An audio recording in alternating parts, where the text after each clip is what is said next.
Dostlar, салам алейкум. Оқсаңар, Алишер Усманов Өзбекстанға былтыр 60 миллион доллар берген, жайында августа где-то 60 миллион доллар берген. Көчө Алишер Усманов Өзбекстанға коронавирусқа күрөшүү боюнча 20 миллион доллар бериптир. Эми дагы эле чучук болуп атабыз, жанагы 300 сомдук чучукка ызылдай беребиз го. 15 миллиард доллардын алтынын алып чыгып кетсе, отура беребиз го, кара жорго бийлеп. Көк бөрү тартып, той улам отура беребиз го, ошону дагы айттым. Кумтөр ушу ачылгандан баштап 30 миллиард доллардын алтынын алып чыгып кеткен. Алтын кандай схема экенин билбейм, но 30 миллиард доллардын алтынын алып чыгып кеткен. Кумтөр 10 күн мурун 150 миң доллар берди. 150 миң доллар. Центера Голд эмне деген. 150 миң доллар берсе отурабыз баарыбыз кайра. Бири-бирибизди жамандап, бири-бирибизди шылдыңдап, бири-бирибизди Бакиевскийсиң, Матраимовскийсиң, анан дагы тигийскийсиң деп отурабыз. Давайте добиваться. Кумтөр азыр 20 миллион доллар берсин булар дагы. Эчтеке болбойт. Элге берсин. Бул деген Канада өтө бай мамлекет. Канада деген аябай благородный мамлекет. Ызылдайлык бүт барына перепост кылалык. Канада бизге жардам берсин. Кумтөр жардам береби, Канада жардам береби, жардам берсин бизге. 20 миллион доллар берсин, 50 миллион доллар берсин, эчтеке болбойт. Давайте ушуну добиваться. Отурабыз бири-бирибизди жамандап, арам, халал, барал деп. Кумтөрдүн акчасы адал болобу же халал болобу? Же кандай болот? Айткылачы дегеле. Ошон үчүн бөлүшүп койгула, достор. Муну кумтөрдүн маселесин көтөрөлүк. Кумтөрдө бизге бир 50 миллион доллар берсин, эчтеке болбойт. 30 миллиард доллардын акчасын алып чыгып кетишкен. Давайте мындай биз дагы айталык. Кыдырак айткан экен императорго 300 жылдыгына тойуна барганда, мы не бараны, мы великий кыргызский народ деген экен. Илгери Манас эмес болчу, бул эпостун аты Чоң Казат экен. Мы Чоң Казат дептир. Биз Чоң Казатпыз дептир да. Чоң Казат бириккенде кыргыздар. Ой, бул уникальный эл болот. Не то что коррупция менен жеңип коет. Кыргыздын башы бириксе Кытайды алган, Пекинди 6 ай басып жаткан. Бул историяда. Ошон үчүн достор, бири-бирибизди мындай ушул бирик жер ушул, тытышпагылачы. Эч ким сатылган жок, тытышпагыла. Мугалимдери мектепке барып, пропуск ала албай атат. Жанагы өзгөчө абалга баш ийбегендерди атууга өкүм чыгарып атат. Мындай карантинге турбай атат, элге жугузуп атат. 15 күндөн кийин продукты жок болсо элге эмне деп жооп беребиз биз? Үй ээси квартиранттарды көчөгө кууп чыкпасын деген. Миңдеген экимдеген жумушчулар турат жөнүндө оорубай эле. Эмне болгон ыкчам иш, жумушуңар көп болуп атабы силердин. Мына жерде азыр менчиктер уже башташты. Интернетибиздин күчү, кубаты жетпейт деген сөз болуп атат азыр. Ушул боюнча өкмөттүн жообу кандай, даярдыгы кандай? Ошол эле мезгилде азыр менчик мектептер мугалимдери мектепке барып пропуск ала албай атат экен. Азыр мага звонок этип айтып атышат, пропуск бербей атышат. Мугалимдери барып окуучуларды онлайн сабак алып, ошол камсыз калганда өзүнүн мектебине жете албай атат экен. Ушул жактары кандай болот? Интернет боюнча камсыз Ахнет, башка телеком, ушулардын нагрузкалары жетеби? Мына бул жерде вице-премьер Асран дейт турат, ушул жооп берип койсунчу ушуга бир так. Кандай бул боюнча иштер жүрүп атат? Рахмат. Мен баяндамачыга кайрылат элем да суроо менен. Мына буга чейин Жанар Акаев мырза айтып өттү. Андан кийин Аалы мырза да ошол эле маселе менен чыгып сүйлөдү. Биз ачык айкын маалымат деген абдан жакшы пункту эмнеге алып салып атабыз?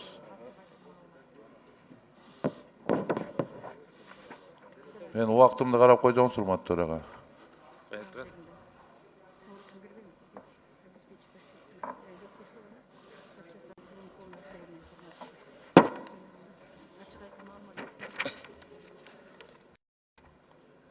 Садық Шер мырза, мына жерде 29 пунктта жазылып турат. Коомчулуктук калкты аныкталган так толук жана ачык айкын маалыматтар менен камсыздалсын деген пункт бар. Рахмат. Бирок анда мага айтсаңыз, мына өкмөт отурат бул жерде. Урматтуу өкмөт, эмне үчүн журналисттер ошол тизмеге кирбей калган?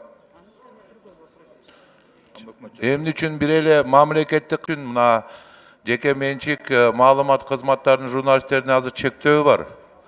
Эмне үчүн?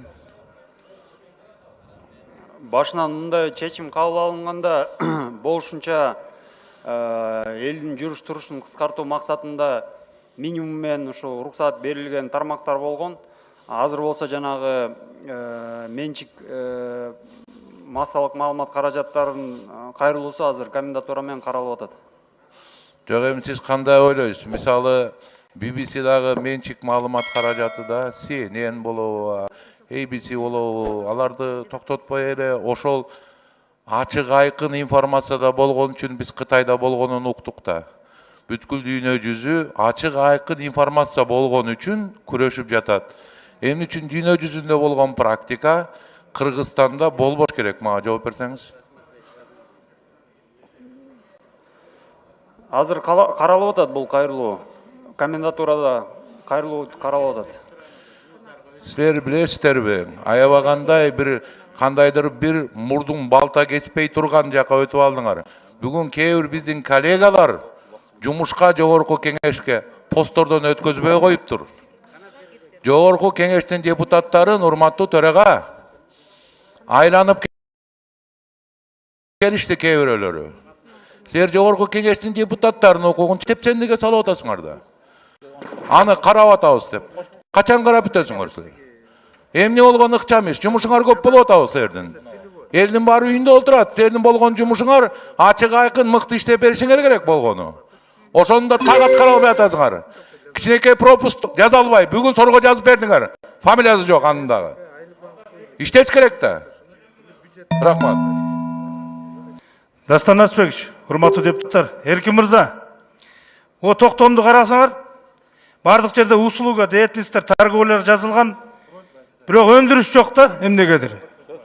Саладин Абдраевич, бизде чоң ири өндүрүштөр бар.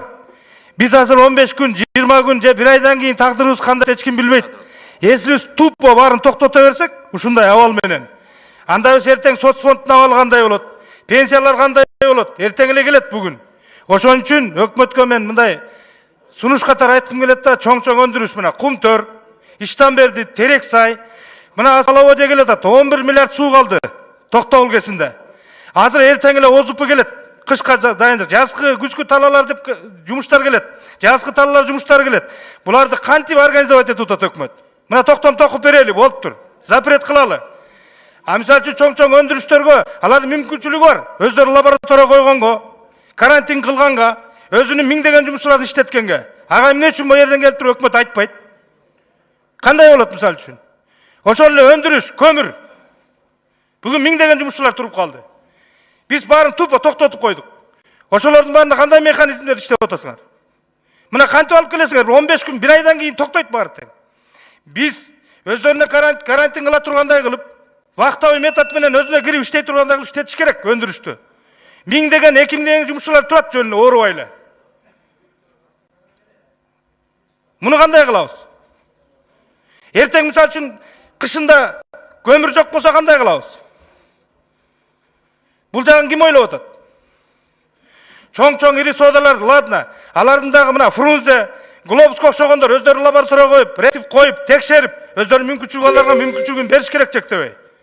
Чоң компаниялар, семзаводдор мына бу жерде туруп калгандар. Алардын өздөрүнө мүмкүнчүлүк бериш керек. Өздөрү сатып алабыз дегендер бар. Өздөрү карантин мойнуна карантинди алып.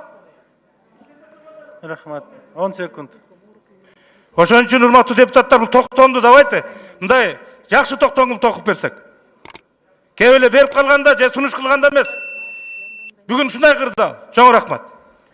Үй ээси квартиранттарды көчөгө кууп чыкпасын деген. Ошого тыюу салып коелу, анткени алар киреше жок азыр. Көчөдө калат. Көчөгө чыкпагыла деп, бияктан милиция куйт, ал жактан кожоюну куйт. Андай Бишкек, Ош, Жалал Абад, ири шаарларда абдан көп да, мисалычы. Өтүнүч. Ошону өкмөт аткарсын. Рахмат. негизи эле мамлекеттик кызматкерлердин бардык кылган эмгегин жокко чыгарган ушул мыйзамдын жоктугунан болуп атат да. Мына коронавирус менен жакшы күрөш болду, бирок жыйынтыгына келбегенибиз себеби да ошондой. Азыр сиз туура айттыңыз, министрдин орун басары. Мыйзам жок. Мына азыркы мыйзамда бүгүнкү күчүндө турган 287 статьяда бунда бир дагы штраф сала турган нерсе жок. Ошондуктан муну күчөтүш керек. Силер азыр жаман жери. Биз эмнен кабыл алганыбызды мониторго чыгарбастан кабыл алып атабыз да, мындай болбош керек. Не только биз, коомчулук билиш керек. Бул калайык калкка керек. Калайык калктын 99,99% муну колдоп, бар ушунда тартипте турат. 0,1% айынан биз баарыбыз кыйналып атабыз. Биз ошону тартипке чакырыш керек. Бирок сиздер окуп койгула. 5 минут убакыт кетет. Азыр бизди бардык жерден көрүп атат. Эмне болгондо кайсы штрафтар болот деп. Бүгүнкүгө чейин норма жок болчу.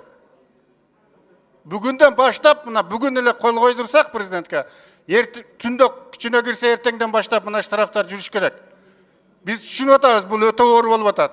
Бирок кээ бирлери таркатып атпайбы? Бир адам 100 адам менен контакт кылып атат. 100 адам 1000 адам менен, 1000 адам миллиард